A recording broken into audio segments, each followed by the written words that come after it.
Merci Madame la Présidente. Avant, on faisait au mieux, aujourd'hui, on ne peut plus. On ne fait plus correctement les soins, on supprime des soins car on manque de trop de collègues. Et des fois, nous sommes seulement 2 pour 30 personnes. Ça, c'est ce que nous ont dit les soignants qui étaient mobilisés tout à l'heure, cet après-midi, à quelques mètres de l'Assemblée nationale. Et d'ailleurs, nous leur envoyons ici tout notre soutien. Nous leur envoyons tout notre soutien et nous ne pouvons d'ailleurs que nous désoler que, alors que l'Assemblée étudie un projet de loi de financement de la sécurité sociale, ici, on ne parle pas santé et on est obligé d'aller à l'extérieur de l'Assemblée pour enfin entendre parler de santé et avoir des gens qui ont des propos sensés sur notre système de santé. Parce qu'à l'intérieur, qu'est-ce qui se passe ?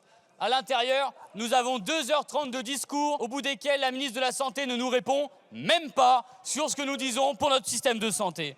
À l'intérieur, il n'y a rien sur les 50 000 postes d'infirmières vacants supplémentaires depuis 2020. Et la vérité, on pourrait se poser la question, avec un budget pareil qui ne dit rien sur la santé, rien sur notre système de santé, quel est votre projet ?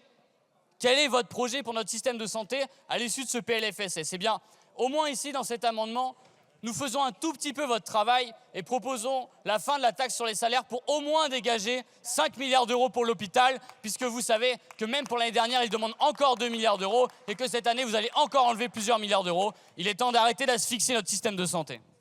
Je vous remercie.